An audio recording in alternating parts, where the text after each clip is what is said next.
What's going on, guys? It's Jimmy here. Welcome to our daily show where we discuss the fourth stimulus check update, daily news you need to know about, the bipartisan infrastructure package, the $3.5 trillion stimulus package update, the debt limit ceiling that is looming that will actually cause a first ever government default if they don't pass that bill by October 18th. That'll be the first ever government default. There's a lot going on in our country today. President Biden actually just stepped in on the stimulus package and bipartisan infrastructure package. It's actually very good news for the stimulus package. We're going to get into that in this video.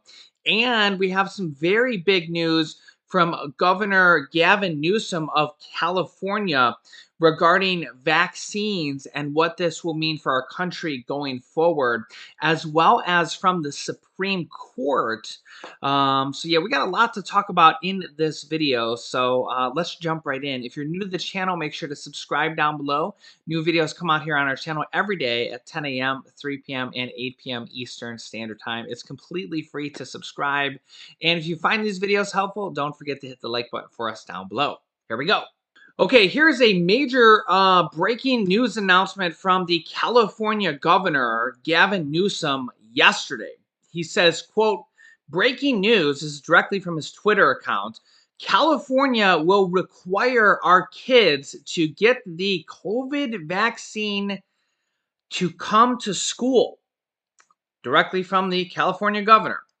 This will go into effect following full FDA approval. He says our schools already require vaccines for measles, mumps, and more. Why? Because vaccines work. This is about keeping our kids safe and healthy. Wow.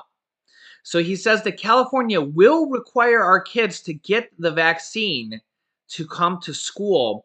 This will go into effect following the full FDA approval. Yeah, let me know your thoughts on this. So California is the first state to announce this. We do have other states that have announced this with certain school districts and certain school systems. That is just kind of starting. Some kind of school systems, school districts are voting on this. This is the first state to announce this. For some more information, I'll refer to this article on The Hill, which says California to mandate the vaccine for school kids after the FDA approval, which says California Governor Gavin Newsom on Friday announced that the state will mandate the vaccine for all students in school once it is fully approved by the FDA, the Food and Drug Administration. Newsom said the mandate would begin with older children, ages 12 and older, in grades 7 through 12, but it will not take effect right away, given that he is waiting until the FDA gives full approval to the vaccine in that age group, rather than the current emergency use authorization. The mandate could either begin in the January school term or the fall of 2022. January is now, what is that? October, November, December, about 3 months away, a little bit more than 3 months away, depending on when the FDA acts. He says, quote, I believe we will be the first state in America to move forward with this mandate and requirement, but I do not believe by any stretch of the imagination we will be the last state. This is a quote directly from the California Governor Gavin Newsom. He's told reporters at a press conference. He said there will be medical and religious exemptions to the mandates, and the move to mandate vaccines for students in schools comes as the Biden administration makes a push for vaccine mandates more generally, including a rule requiring businesses with more than 100 or more employees to ensure their workforce is vaccinated or tested regularly. We discussed that when that announcement came out a few weeks ago directly from the president. The article says here, perhaps anticipating pushback, Governor Newsom noted that there are 10 vaccines for other diseases that are already required for California school kids, And the COVID vaccine would be the 11th vaccine required for California school kids. He said that he has no hesitancy in making the move. Wow. Let me know your thoughts on this down below in the comments, and how quickly do you think other states will be doing this same move? Do you think all 50 states will be doing this, or how quickly do you think other 50 states will be doing this? He notes that California has 10 other vaccine requirements for other California school systems, and this will make the 11th. So, yeah, let me know your thoughts on that down below in the comments. It's also interesting to note here, I'll show a very reputable source here, Bloomberg.com, that as of several days ago, this is as of September 7th, the US has reached 75% of adults that have taken at least one vaccine dose. Yeah, so 75% of the United States population has taken at least one vaccine dose. Here's another article from Forbes. A lot of people find this hard to believe, so you can look this up yourself. You can literally just go to Google, type in 75% vaccinated, and you'll find dozens and dozens of articles like this. So some states have higher, some states have lower, but this is over the 75% of the United States have 75% is the average for the whole country, with at least one shot taken. Now, the Supreme Court actually just upheld and allowed a New York school vaccine mandate that required school employees and teachers to be vaccinated. So, the Supreme Court actually just upheld a vaccine mandate in New York for employees and teachers. And we are starting to see the majority of these being upheld going forward. So, yeah, let me know your thoughts down below in the comments. I will keep you up to date on these going forward as we're starting to see more and more of these.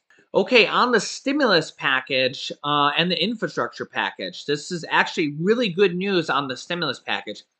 Last night, President Biden told the Democrats that the $1.2 trillion infrastructure package can't pass without the spending deal, without the stimulus package. So basically, he has told the Democrats that the infrastructure package and the stimulus package must be linked together. This is actually really good news for the stimulus package, which means the infrastructure package and the stimulus package are going to have to be passed together. So the infrastructure package cannot be passed without the stimulus package. Check this out. In the clearest sign yet that progressives are running the show, President Biden told House Democrats Friday that there will be no further movement on the $1.2 trillion bipartisan infrastructure deal until the party comes to an agreement on the final form of the larger social spending measure. You guys know it as the $3.5 trillion stimulus package, the American Families Plan. President Biden says, I'm telling you, we're going to get this done. A Shirley Biden told reporters following his less than 30-minute meeting, before adding that it doesn't matter when the legislation would get passed. It doesn't matter if it's in 6 minutes, 6 days, or 6 weeks. We're going to get this done. Meanwhile, Representative Pramila Jayapal, the leader of the Congressional Progressive Caucus, which has refused to go along with House Speaker Nancy Pelosi to pass the infrastructure bill until the larger social spending measure, aka the $3.5 trillion stimulus package, is passed in the Senate, which means fully passed in the House and the Senate, acknowledges that we're going to have to come down from the top line of $3.5 trillion for the spending plan. So I think that most people know this. We've seen a lot of pushback. Joe Manchin wants it to be as low as $1.5 trillion, but remember, he's off on some island off on the right, somewhere near Republican land, on his own. He's the only Democrat saying $1.5 trillion. We have all these progressive Democrats at $3.5 trillion, and even the moderates aren't even saying $1.5 trillion. He's the only Democrat saying $1.5 trillion. Um, but the Democrats know they're going to probably have to come down a little bit. Now, remember that the immigration reform has been ruled out by the Senate parliamentarian. That alone is a couple $100 billion. Just taking that out of the bill alone lowers the package from 3.5 trillion to, I don't know, 3.2 trillion, somewhere around there, depending on what the Congressional Budget Office scored it as and how much that actually was. We have estimates on it, but who knows what the exact amount is. So, in all reality, the package could easily be cut down to $3 trillion just by moving the immigration reform that a lot of Democrats want in there. But the parliamentarian says it can't be in there, and that means Joe Manchin surely wouldn't vote for it. Remember, he's not a progressive Democrat, anyways. So now that the parliamentarian says it couldn't be in there, he surely wouldn't vote for it anyway. So they easily could drop it down to $3 trillion without even batting an eye, just by moving, reduce or getting rid of the immigration reform, maybe tweaking a few things here or there, and they've gone from 3.5 trillion to 3 trillion. But check this out. Here is Pramila Jayapal, leader of the Democratic Progressive Caucus. Remember, they're the ones that want more stimulus. Remember, Pramila Jayapal is the one who wanted monthly stimulus checks to be included in the stimulus package originally. They want the package to be larger, $3.5 trillion or even more. She's the one that actually had the idea of minting the $1 trillion stimulus $1 trillion platinum coins before they were even debt ceiling related. She said that we could mint two $1 trillion coins for stimulus checks and they wouldn't add to the debt, because theoretically they say we could add these, we could mint these coins and they don't actually add to the debt. I'm not sure about that.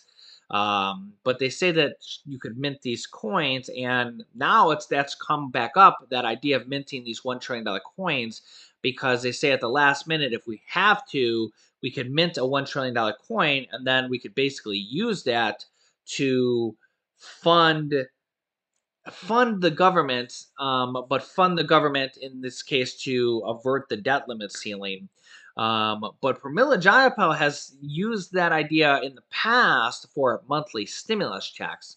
But here's Pramila Jayapal on kind of this new ruling, or yeah, I guess it's a ruling by President Biden that basically he's kind of stepped in between Joe Manchin and the progressive Democrats and the physical infrastructure package, saying that there has to be a deal, an agreement, because they basically can't vote on the physical infrastructure package because the progressives are saying no. And here's Pramila Jayapal, the leader of the Progressive Caucus. This is actually a really good news for the stimulus package, because this pretty much means that the physical infrastructure package is not going to kill the deal on the stimulus package. Check out what she has to say. Because I want to bring in Congresswoman Pramila Jayapal of Washington.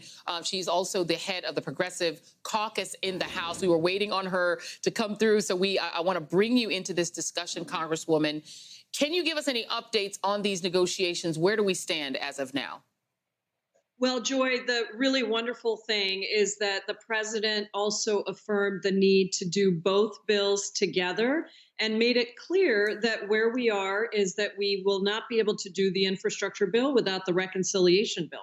Now, he also made it clear that we have to get all 50 senators on board, that we have to keep all House members on board. And that means that we may have to think about what are the absolute priorities that we have, and then go back after we get those priorities to see where that leaves us. But I think we feel very strong and proud of the Progressive Caucus, which really held together, because we are not going to leave anybody behind. We're not going to leave behind families that need childcare and paid leave. We're not going to leave behind taking real action on climate change. We're not going to leave behind housing for the unhoused across the country. And we're not going to leave behind healthcare and Medicare expansion. And we're not going to leave behind immigrants who have held this country up through this terrible pandemic and for so long. So now we're working on what is the agreement that gets the two senators on board and that gets all of us on board. And hopefully that will happen soon. And then we'll be happy to vote on both bills once that passes the Senate, once we get to the end. And just to make it very clear, what you're saying is that you want to see not just a framework, but an actual reconciliation bill pass the Senate before the Progressive Caucus is willing to vote on what's called the BIF, the bipartisan infrastructure bill. Is that accurate?